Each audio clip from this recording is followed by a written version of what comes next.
Day 12. Spent the last 5 days on an endless series of depth tests of Andre's deep diving suit. Guess he doesn't want me to implode on the live stream. I do hope it's giant squid proof though. The mapping drone located a brine pool near where Andrea's family has been hunting. That is, before it went AWOL. Ready to dive.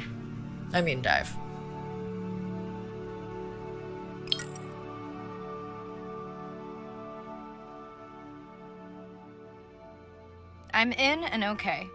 You sure I can't talk you into another test dive at this depth before we stream? Enough test dives. It's not like I'm doing a spacewalk. Well, with this suit you probably could. Are we gonna talk about suit crush depth again? I think we can probably roll. Starting live stream. Welcome back, ocean friends. Tonight, I am deep. Midnight zone, no light from the surface deep. Tonight, we're using Andre's lure drone to mimic the Atolla jellyfish to lure large predators like the giant squid. It's certainly not all my tech. I'm building on years of prior research. Don't forget our mission to the brine pools. Oh yes, Arena will fill you in on that later.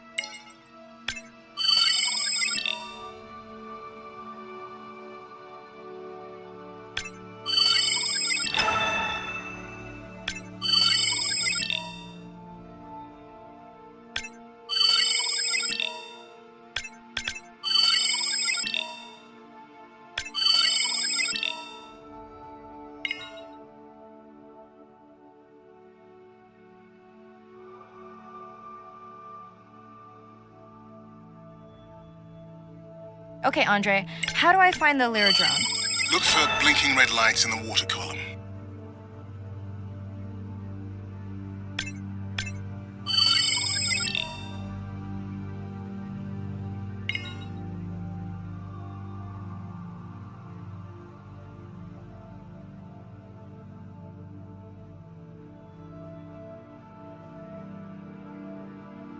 No need to get too close. You can activate the lure from there. Andre, have you done this before? I haven't, but others have. How long until we can expect the lure to attract a predator? It's hard to say. It's a big ocean. But if you lose patience, I would find some real Atolla jellyfish. I have a feedback system set up to improve the lure as you scan them. Of course you do. For those watching, we will be scanning these Atolla jellyfish to make sure Andre's lure matches the real thing. It does, but it can always be refined. Not much confidence in humanity, but plenty in himself. Got the jellyfish scans, though Andre doesn't need them. In truth, they should improve the lure. I would not waste your time. Getting a few impolite comments on the screen pointing out that giant squid don't feed on Atolla jellyfish. They're right. Actually, the Atolla puts on this light show when under attack, in order to lure creatures big enough to eat their attacker. Might have some useful human applications. I think we need more Atolla scans to approve the lure.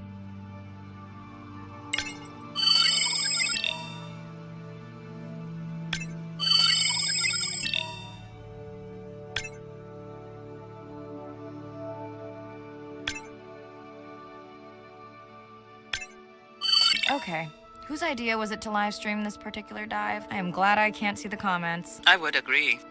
My grandmother had a saying for times like this. I'm not going to try my grandmother's accent on a live stream, but loosely translated, it means if you get bored waiting for a giant squid, you can always go to a brine pool.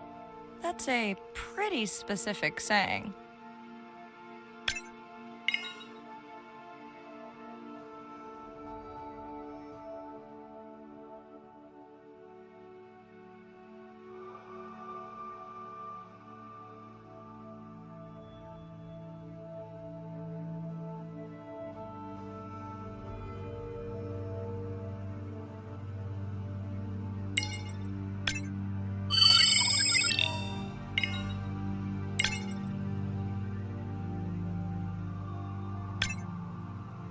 I noticed that these Atollas were already making their blue alarm before you swam close. Most likely a sign that they have detected predators in the region that threaten them.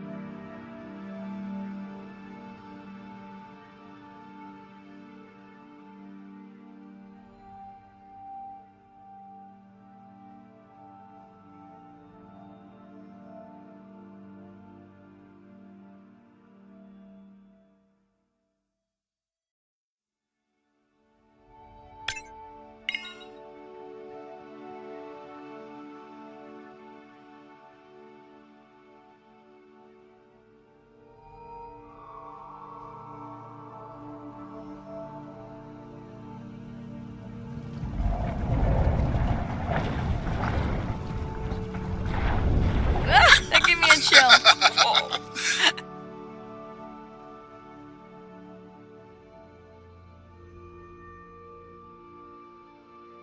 I know how much you enjoyed that, but do you mind if we check out the brine pool before we check on our whale cam? If you insist. You got what you wanted. This is my giant squid. Is that another one of your grandmother's sayings? No, but she often used this one. Hurry up and collect my specimens for me. What an expressive language. It's no giant squid, but I promise you, you won't have to wait to find it.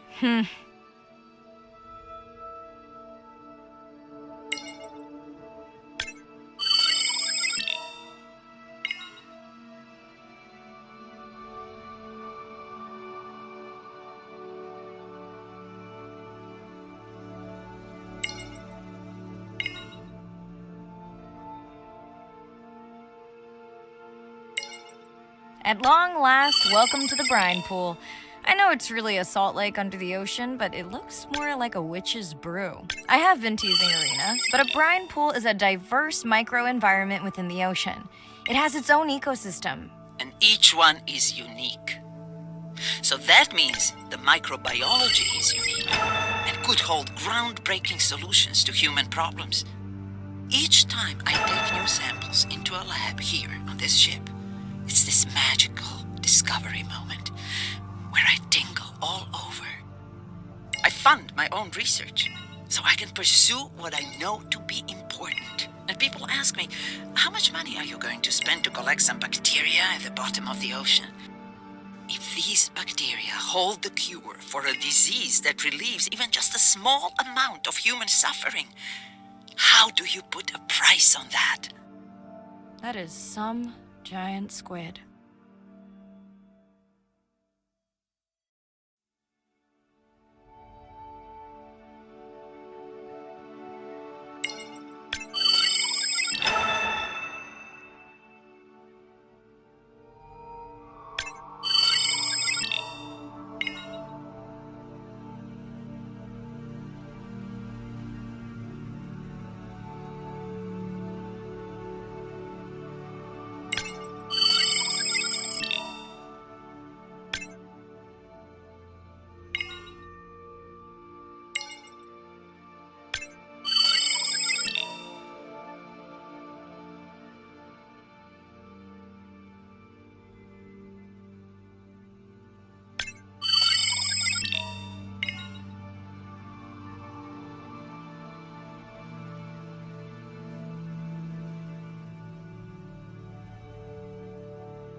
Mirai, pushing you a waypoint. Sperm whales are back on the hunt.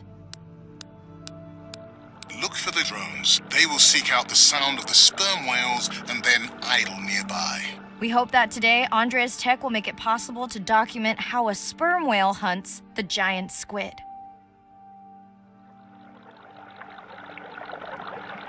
Again, no need to get too close. You can activate from there.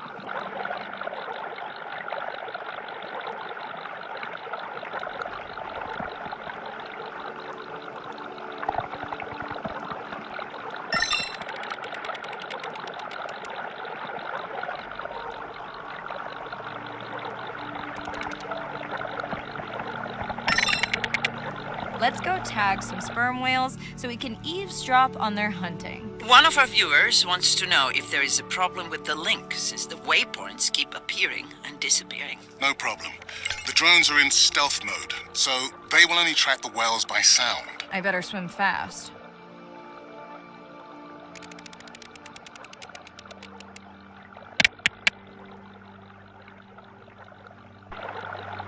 We'll keep good watch over you.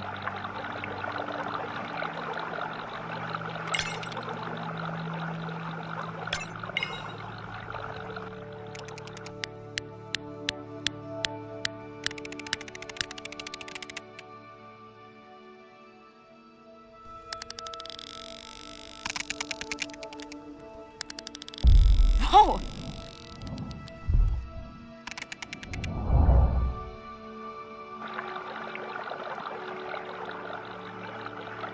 What just happened?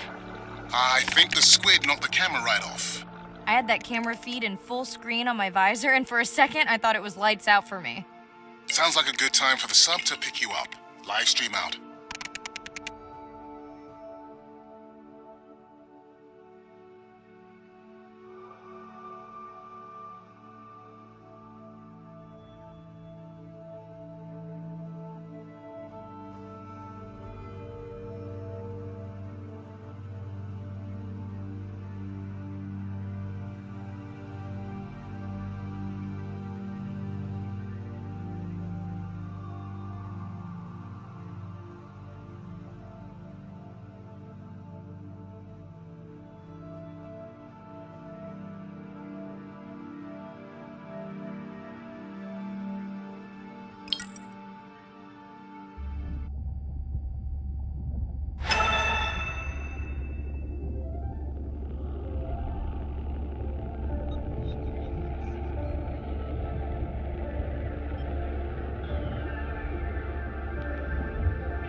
It's Irina. Since there's no dive today, I'm going to lose myself in the wet lab to work on those samples you sent up from the brine pool. Hey, have you listened to my daughter's track? Interesting, right? With me, I feel Mirai, remember the tag we found on the turtles? I put it out on the network and I got the strangest message back. I'm going to take a tender to a small island nearby and check it out. I'll explain everything later. Still no mapping drone, by the way.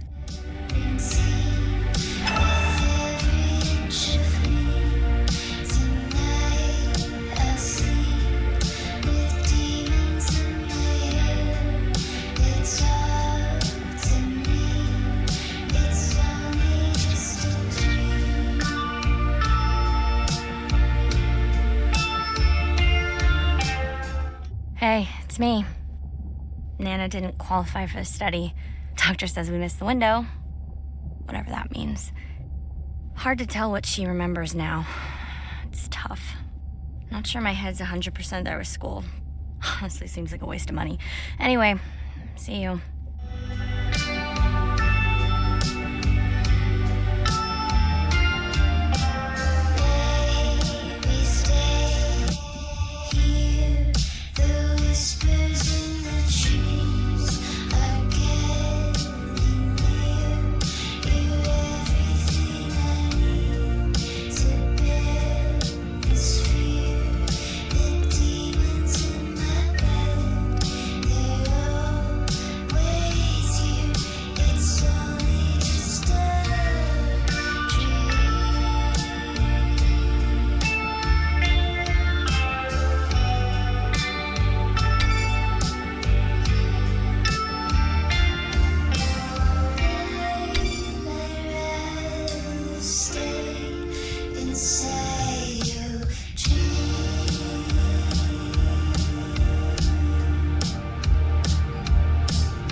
Day 13. We're in the vents region without a map because of the lost drone.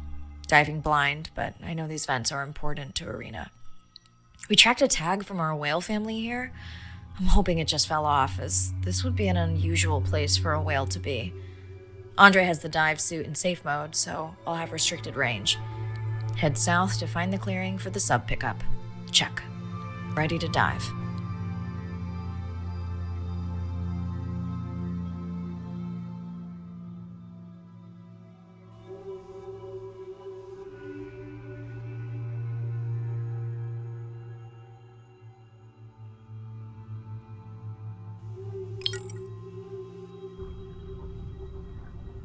I'm in and okay. Remember, no buoys and no waypoints. I put a simple version of the mapping system on your Manta drone. Now, we won't get your feed live, so we'll hear you, but won't see what you see. I really wish we hadn't lost that mapping drone. Relax. You know I've got this. Of course, but we'll keep unnecessary chatter to a minimum to help you focus. Roger that. No chit-chat. Singing's okay, though, right? Irina, how will I know the difference again between a dormant vent and a live vent? Well, the live vents would have 400-degree water streaming out, so that's one way. Check. Wide berth in the live hydrothermal vents. Sorry, I thought my mic was muted. This is a dormant field. No live vents.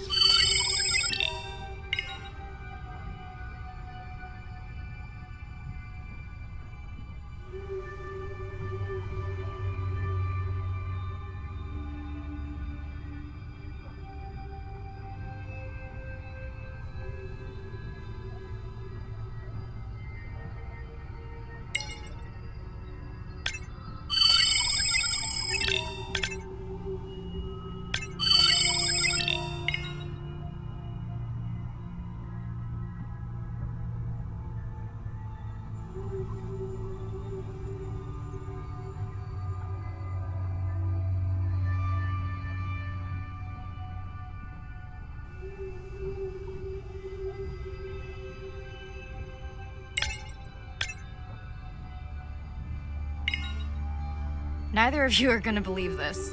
I think I found the mapping drone. Really? No way. Can you scan it to make sure? Scan confirms. I thought you programmed it to track the noise from the miners. I did. I definitely did. Maybe you never committed the change. You were pretty exhausted that night. Maybe.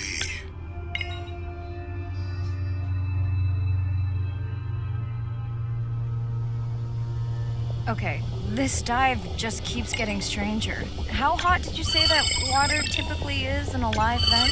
Is that a joke? No joke. Well, we're down one drone, but discovered an unmapped vent system. Mirai, this is great. I truly believe that these systems are the key to understanding the origins of life. Thank you so much for doing the dive under these conditions. Actually, that might be the answer. What? To why the drone died. We were talking about the origins of life. My mind won't stop if it can't fit all the pieces together. The mapping drone may have cruised too close to the vent.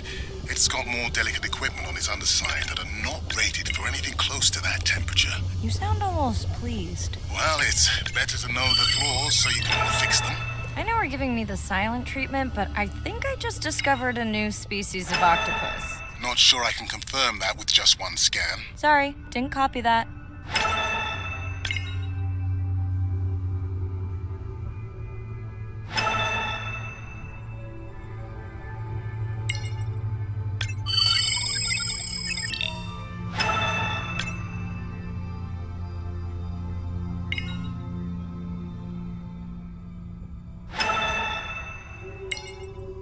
Irina, did you expect volcanic activity here? Describe, please. Red, glowing. Need more? Mirai, I would give that a very wide berth. Like maybe from your sub.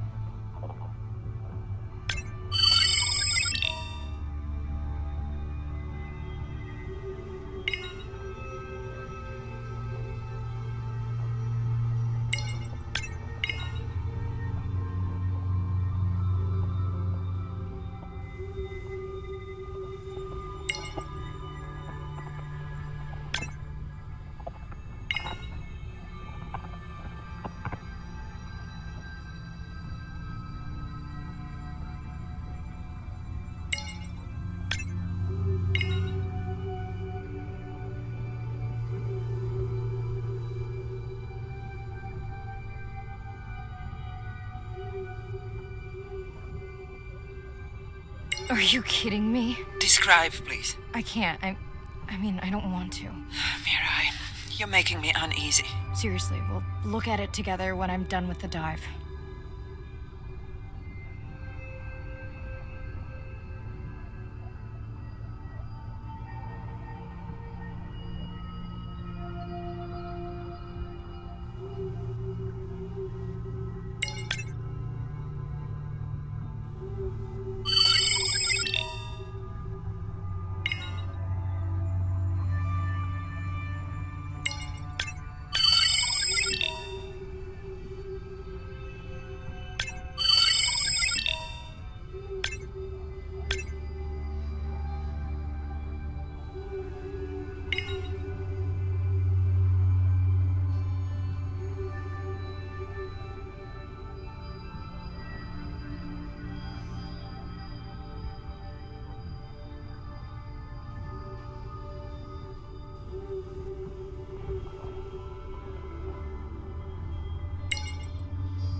Oh no!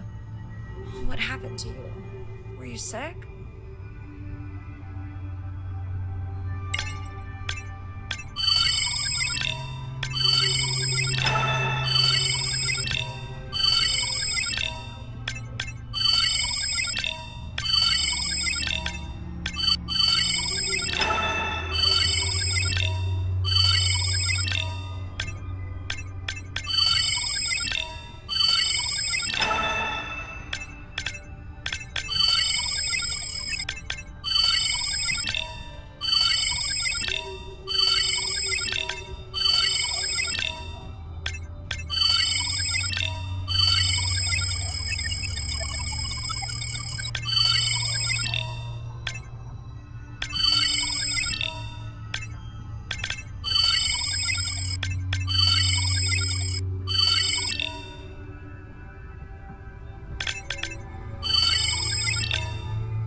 Are you okay?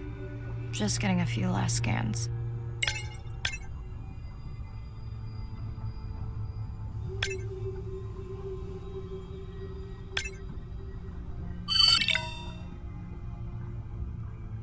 And saying goodbye to a friend.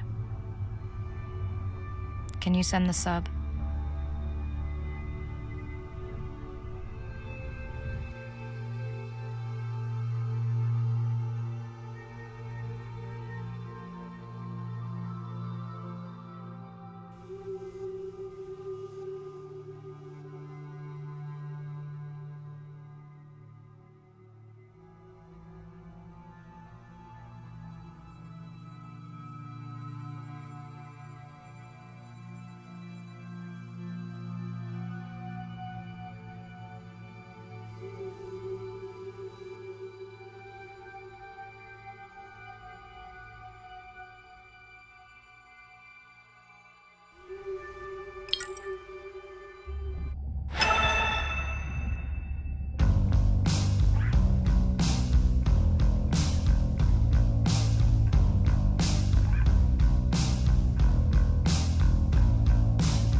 We watched the video log from your dive.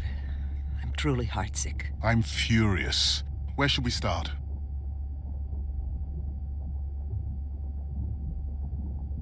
The whale fall was definitely from the baby's family.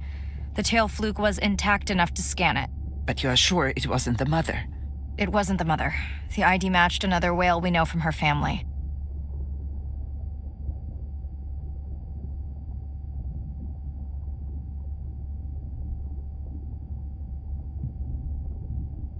But it was an older whale, so it could have been from natural causes. Do you think there's any connection to the miners? They did plenty of damage, but I don't think the whale fall is on them. I can pull out anything from the scan log that might be worth investigating. Already have. Can you turn these into dive objectives? Right. catch you in a bit. And while I do that, can you pull up the video of that damaged area? The destroyed vent. I couldn't believe how badly the seabed was chewed up. Vents that might have had a fossil record dating back over 1 billion years. And microbial life that doesn't exist anywhere else on the planet. Who knows what cures we've lost. Your drone's a fallen hero, Andre. I think it spooked the miners before they did more damage. If you hadn't been willing to dive without a map, we would never have confirmed they were actively mining. Who gets the satisfaction of turning them in? We were debating that before you came on.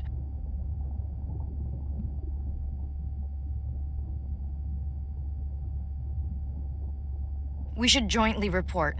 It'll be stronger. Agreed. Agreed. Falling in love is out of our hands. If I reach you, you'll understand. I can't reach. These animals travel thousands of kilometers, navigating open oceans that have no physical landmarks. They have that innate ability to find their way.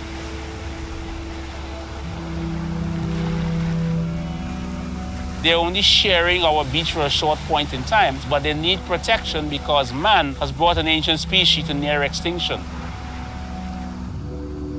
I got involved at a time when hostilities were very real. People came with guns and machetes to poach a turtle. We would protect these animals at all costs. Because on the high tides, when the tide comes up, this area here will be flooded, right? So when the sea turtle lays her egg, the nest requires a constant temperature. And if we recognize that this nest is in a real bad spot, we choose a spot further inland on the beach that's stable, and then we would evaluate if the eggs were able to hatch because of us moving them. And in both cases, we're always right. So as the villagers began to benefit from the tourism that turtle conservation was creating, they saw that the turtle was worth more to them alive than dead. The children really love sea turtles. We educate them, but we involve them. And by so doing, we get them to a level of interest where they want to become actively involved. When we first started this conservation work, we would encounter at the height of the nesting season 30, 40 turtles. Now we encounter over 500. That's significant. Some people argue, well, that's nature. Leave them. Why protect them? But remember, humans have to intervene sometimes to help nature keep existing.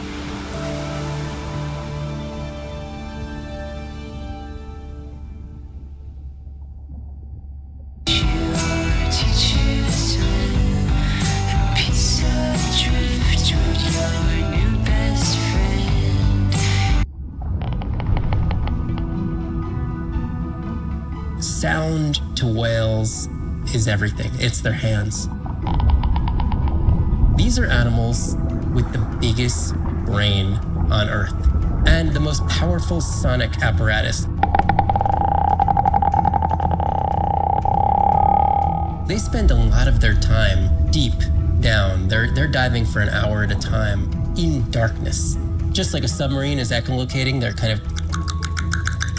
they ping a signal out, and then they wait for that signal to bounce off something and come back as the signal. And from that information, they could get an idea of what's there. They constantly click, and that click sometimes can be really loud, and you can feel it in your body.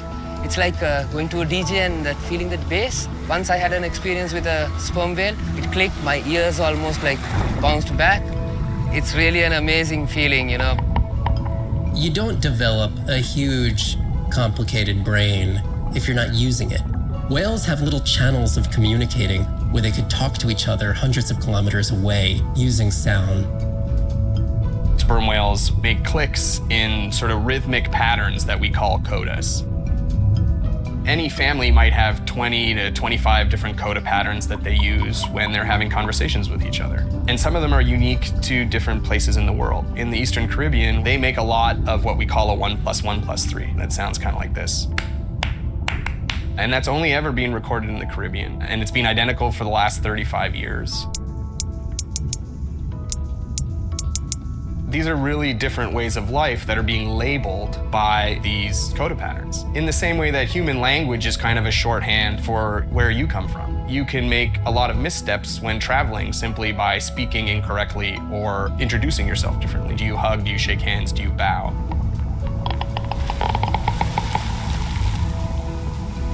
And a growing concern has to do with the noise that we're putting into the ocean. Everything we do impacts everything they're doing. The sound is causing high levels of stress in animals like this. No one wants to live at a rock concert. You can imagine trying to have your home inside an arena while some metal band is playing. And that's increasingly what the ocean feels like.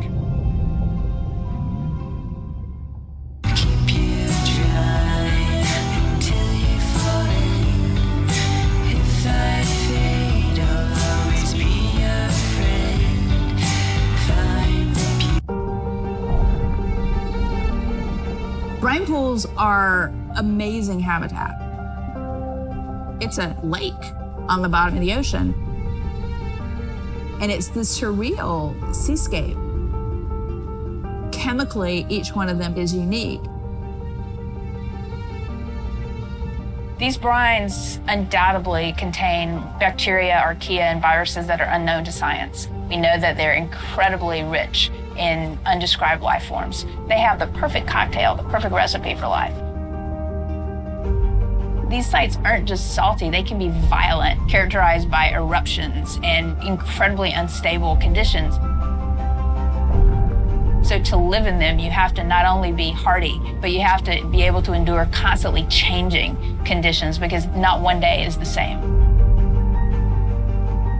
The organisms that live there, they undergo a constant biological warfare with each other to dominate the environment, to survive in the system. The biochemicals that they produce to do that biological warfare are applicable to curing diseases like cancer, Alzheimer's. They produce antibiotics and antivirals that can also be used to improve human health.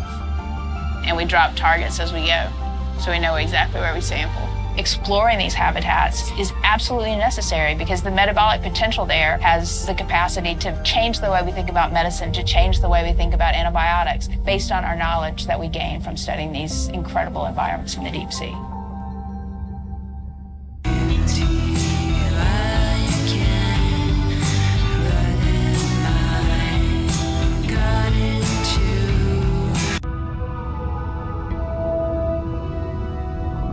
Imagine if I was sent in to go study the Mona Lisa and I come in with a pair of snippers and I'm like, I'm gonna need to cut this baby up a little bit to see what kind of chemical composition is going on there. Like, you wouldn't do that, right? We don't have to kill these animals. We don't have to kill to understand. If we could do a single cell, that means we don't need to kill 20,000 animals to be able to really understand that one. We could do our work much more non-invasively. So we are working this year on a new project to deploy tags on orcas. We need to learn more about the diet and how they use the habitat. So by deploying those tags, we get the information we need. It is the least invasive method. It is suction cups. So it is not a scratch on the whale afterwards, which is something we really like. In the deep sea, we use these like robotic claws from the oil and gas industry that gets you the sample, but this is so archaic. So we've been designing something called squishy robot fingers, which are ways to be gentle when we study the deep sea. But I think we could even take this another level. There's some organism, we quickly encase it. It's like a medical checkup. We give it a swab to get its genome. We image it from all directions. We open it up, the animal goes away, and we have more information than we've ever had before. These animals are Mona Lisas. Our perception of them should change. We should be more delicate.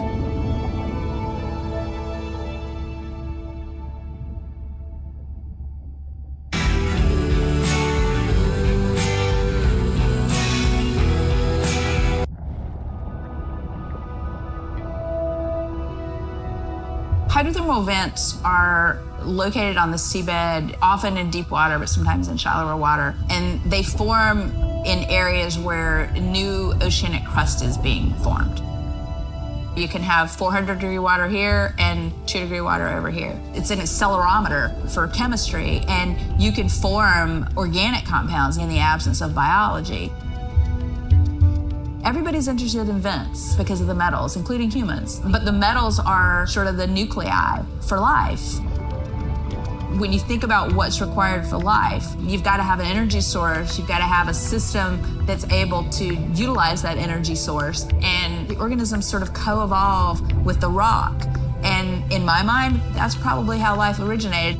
There are reservoirs of precious metals in the deep sea, and we do have societal needs for precious metals. It's very short-sighted and dangerous to exploit resources in ecosystems that we don't truly understand how those ecosystems function. Deep sea mining is when people go out and extract minerals from the seafloor.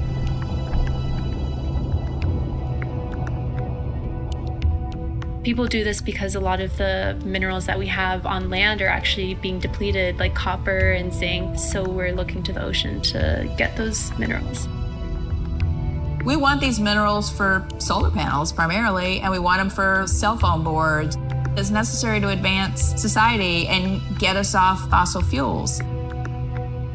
We simply have no idea about the environmental consequences of a lot of these actions that we're taking in the deep sea. We have tended to go for the quick benefit and we'll deal with the consequences later. Well, I think that has caught up with us. We don't know enough right now to effectively, selectively mine the deep sea without catastrophic consequences. The science has always lagged behind the industrialization. I would like for once to see the science ahead of the industrialization and have the science define the limits of the industrialization.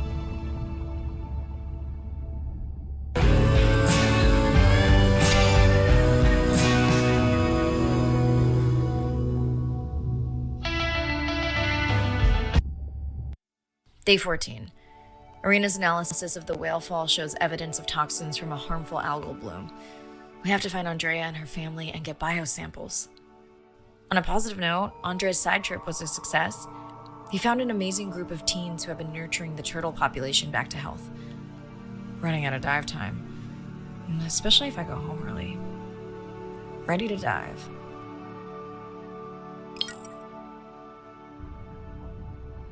I'm in and okay. This area looks so different at night. I used to love diving in the moonlight. The pod was active in this area as recently as an hour ago. When was the last tracking data for the baby or its mother? Days ago.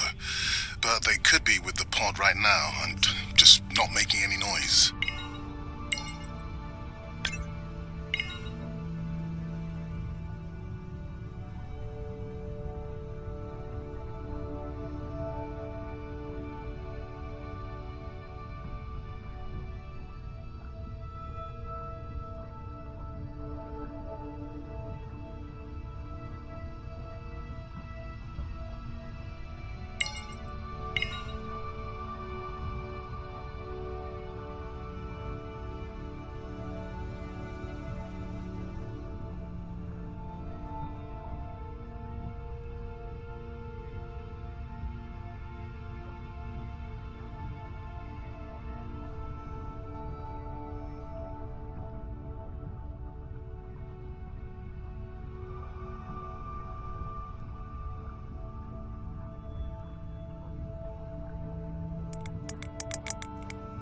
There you go, first waypoint. They'll load automatically from here on in.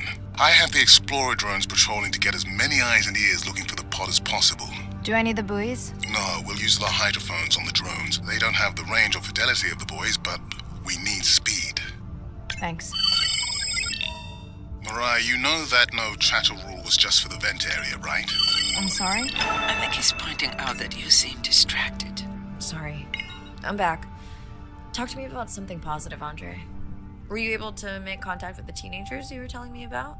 They've been helping the leatherback turtle population rebound here in the region. They've developed a nest cooling technology to help the baby turtles. They've also built their own tracking drones. Teens with tech. Sounds like you've inspired some citizen scientists, Andre.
have the lab ready to start work on the samples when you're done with your dive. How quickly will you get results? We can do initial screens quickly to narrow things down. Have you decided whether or not you want another dive back at the brine pool? With everything going on, I really hadn't had the chance to look at the schedule, but I would always say yes to that. Right.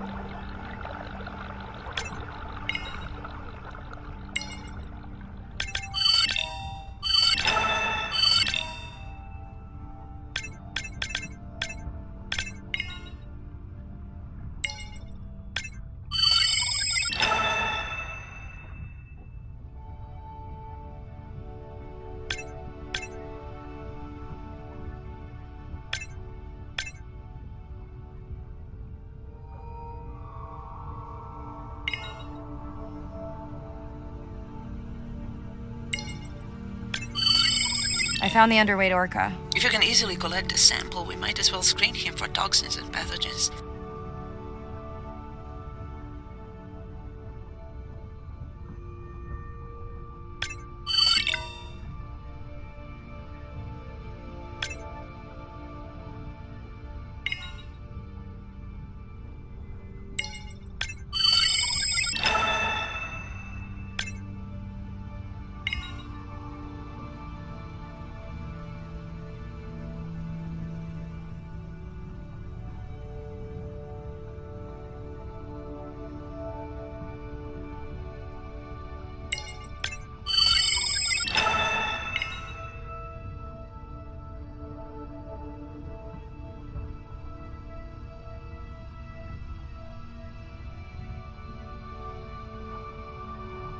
I don't remember having dolphins in the dive objectives. I added them because of their role in the disease that hit the dolphin population a few years back.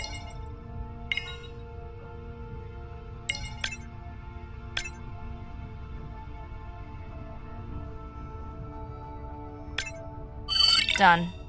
Andre, have you picked up any tags from our pod? No, not yet. I'm going to widen the radius for the Explorer drones.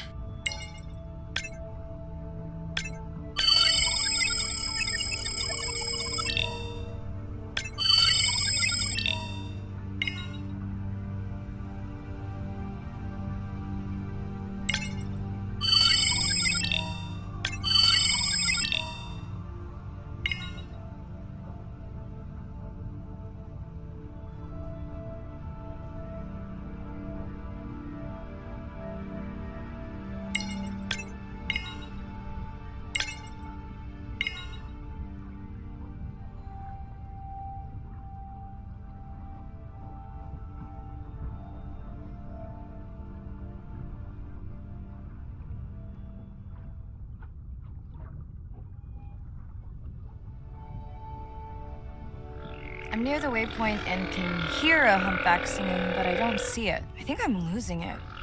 It's gotta be close. I feel like it's singing right in my ear. Try a scan visor.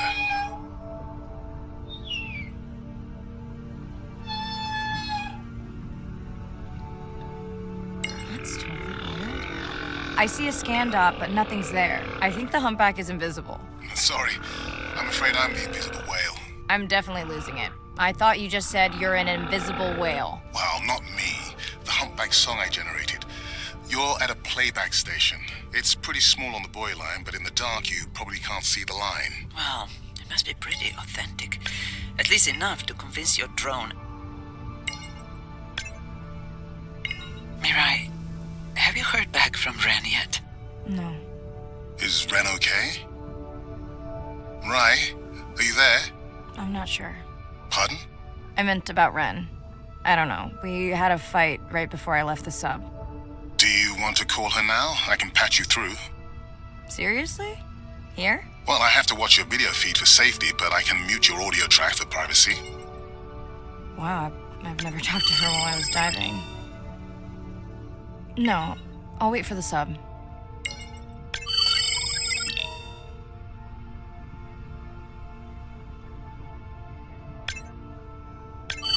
Okay, Mariah, you're on. The drone on the outer patrol just picked up several sperm whales on visual. Thanks.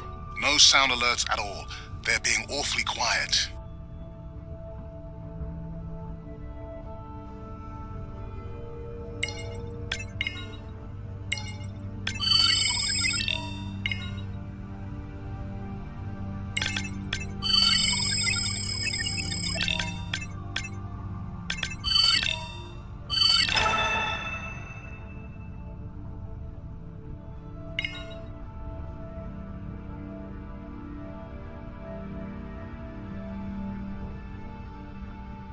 I think I found the pod. Yes, that is them. I don't see the baby, but it's a little dark.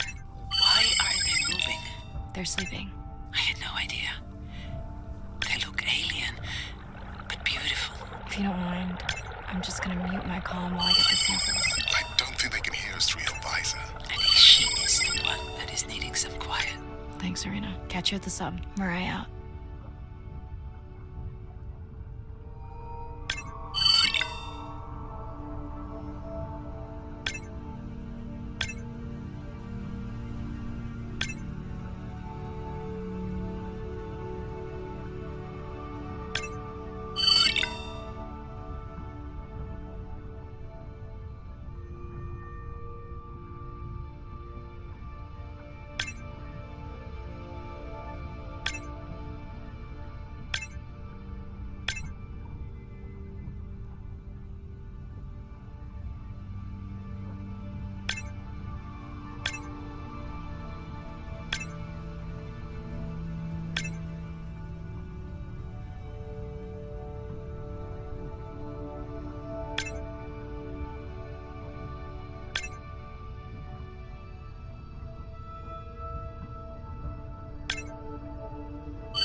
Hello, Mirai. It's me. I don't see a sample from either the baby or the mother. Andre said you were going back out to look for them. I know you are still deciding, but I told him you're thinking about leaving the expedition early. As soon as I have results, I'll let you know.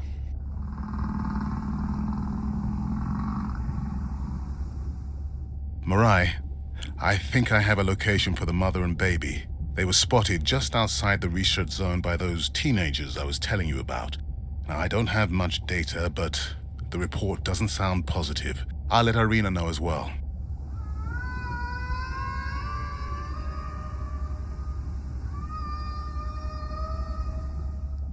Hello?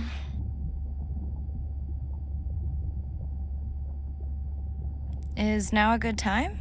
You sound tired. Yeah, I'm a zombie. I had trouble sleeping.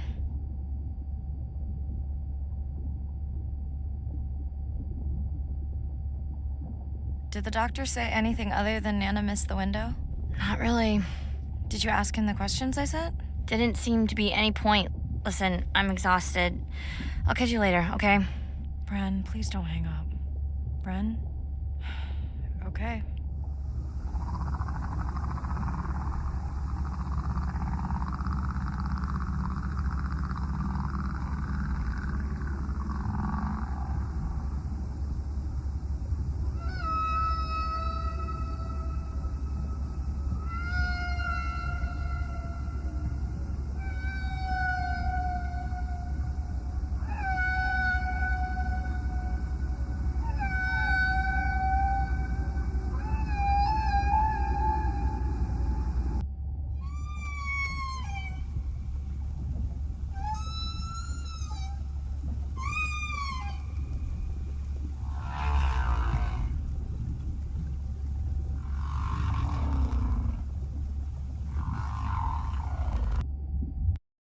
Same night, last dive.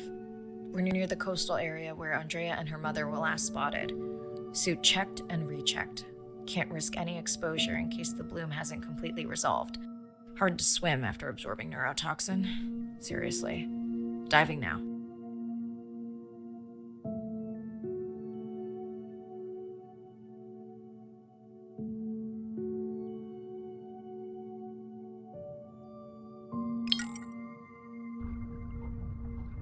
I'm in.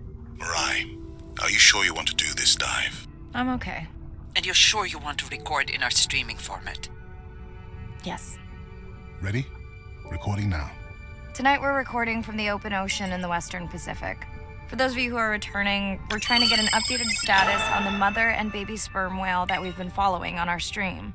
We're recording tonight's stream because we have reports that the mother whale is distressed, and we don't want to surprise viewers if these reports are true. After discovering a whale fall in our research zone, we suspected that the whales may have been exposed to a toxin or pathogen, and are currently investigating. Samples from several females in the pod tested positive for a toxin that we believe resulted from exposure to a harmful algal bloom near the coastal area just outside our research zone.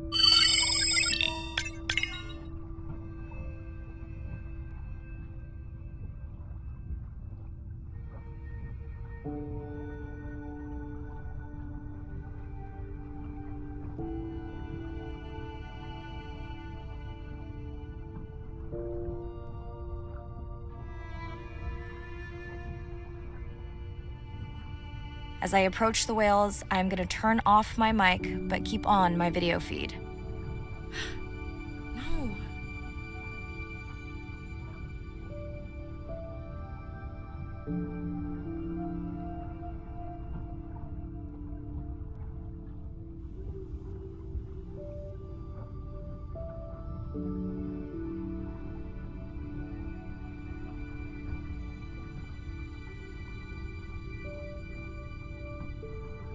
The whales that we tested showed low level of this toxin, so we do not believe they will suffer from long-term effects.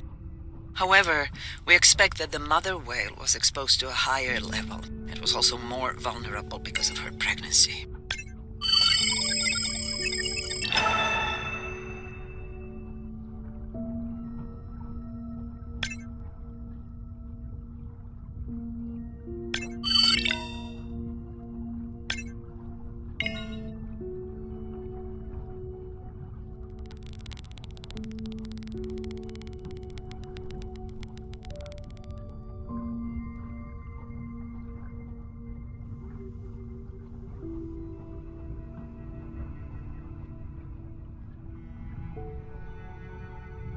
Andre, those orcas sure look like they are threatening the baby whale.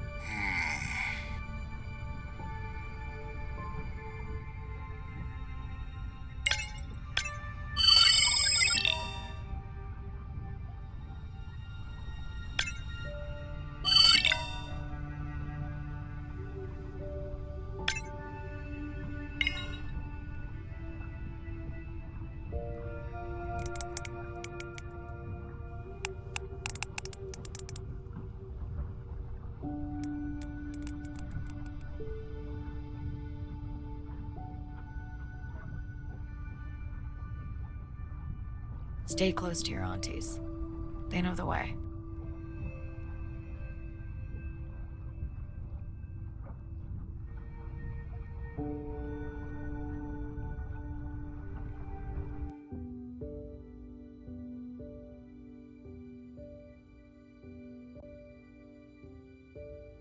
As far as we know, those were the only 2 whales affected by the bloom.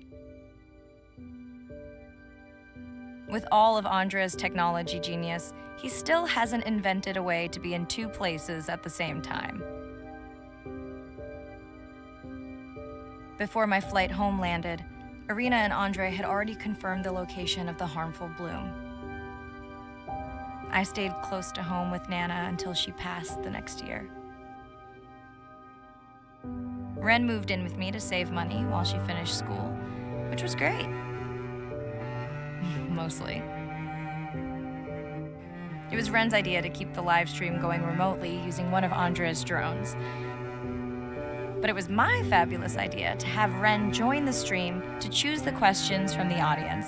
She is definitely a hit. I can't lie. It's great to be diving again.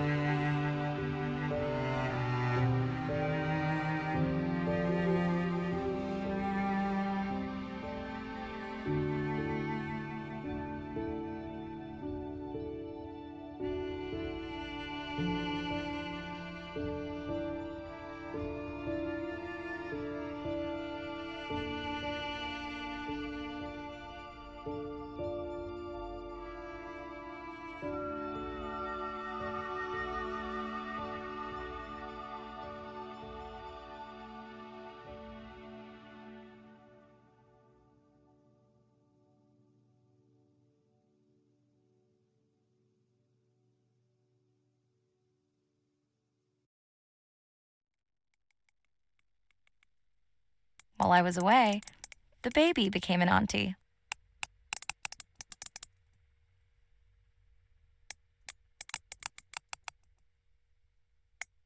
I think she likes it. She still buzzes me when I play my coda sounds, so that is still a mystery. But I swear, we understand each other completely.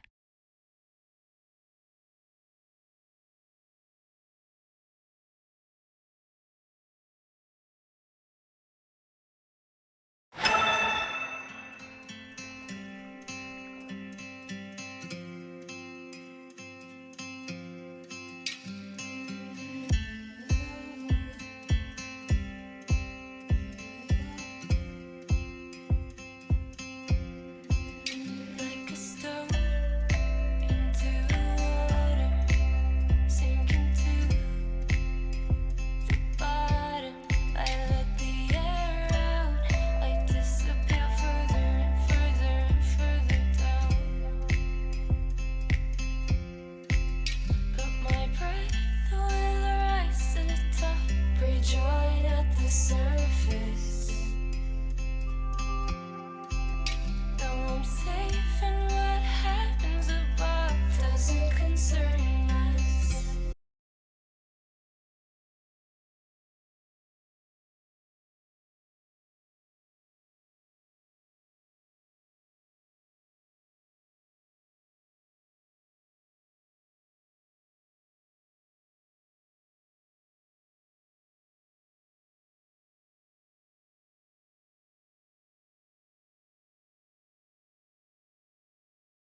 are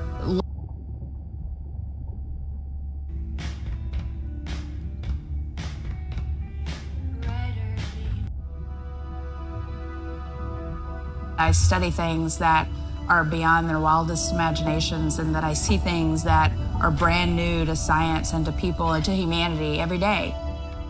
I'm at home in these kinds of environments. It's funny, I'm more comfortable here than I probably am on the outside. It wasn't just that I was meant to be out on ships. I was supposed to be in the bottom. I was supposed to be in the deep water. I was supposed to be doing those things that nobody had ever done before. It completes who I am. Being a deep sea scientist, it does require sacrifice. I mean, we're away from our families for weeks on end, sometimes months on end. It's a constant struggle because you miss parts of your kid's life. My oldest daughter was about to turn 3 when the oil spill happened in 2010. I was at sea a lot. So between 27 months and 36 months, I was gone probably more than I was there. When I came home after a 5-week stint in the Gulf, she came running up to me in the airport. She had transitioned from a toddler to a little girl, and the little girl was gone, and there was this other person there, and you don't ever get that back. It was a decision. I was just like, okay, I'm gonna miss transformations, I'm gonna miss really important things. Is it worth it? I had talked to her class about the ocean, and one of her friends said something to her, and she responded, you know, my mommy, she's the ocean doctor. The ocean is sick, and she's trying to make it better. She couldn't even say important. She's like, it's really important. But she understands that it's an important job. Every time before I leave, I say, my most important job on this planet is being your mother. But this is part of me too.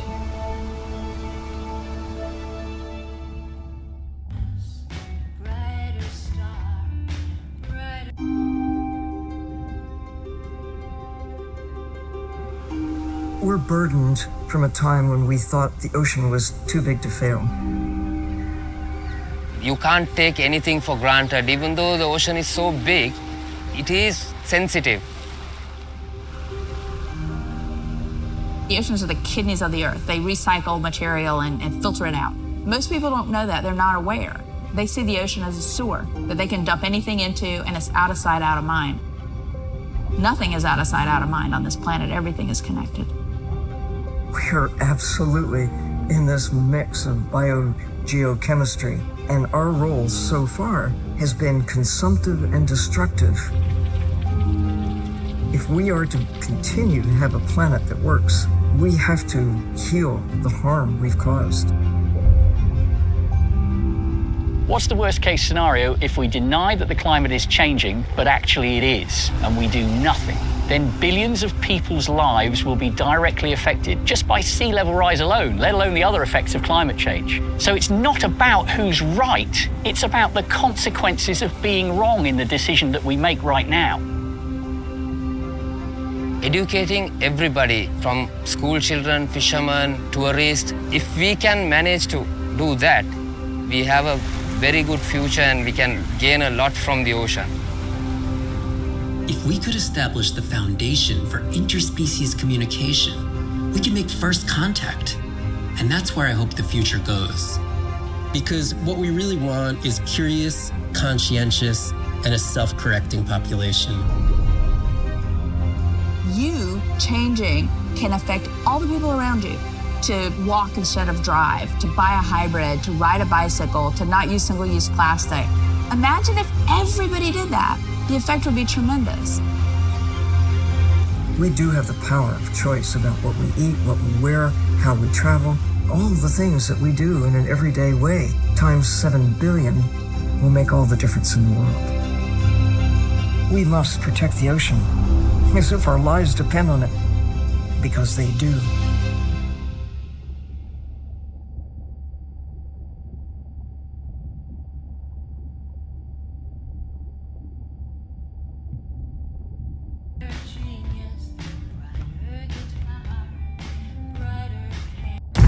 SO Nadir, hatch secure, life support running, and we are ready for the water. Oh, he is. Look at the length of that thing. He is wider than the sub. Is long. No one has dived to 1,000 meters in Antarctica. My depth, 1,000 meters on bottom. As a scientist, I could tell you we discover something new every time we go out. That's been my drive, to discover things, to uncover mysteries that we can then solve. We're on a new frontier of ocean exploration that will bring out the explorer in all of us. We're partnering with the Ocean X Initiative to build a mind-blowing platform for exploration. A research vessel that's a one-of-a-kind ocean conservation and media platform to explore the world's oceans in ways that were never before possible, to create one big wave for the oceans. I think it's really exciting. There's still a massive part of this planet we know nothing about. We need to make people understand what we do in the next 10 years is going to determine what the ocean looks like in 200 years' time.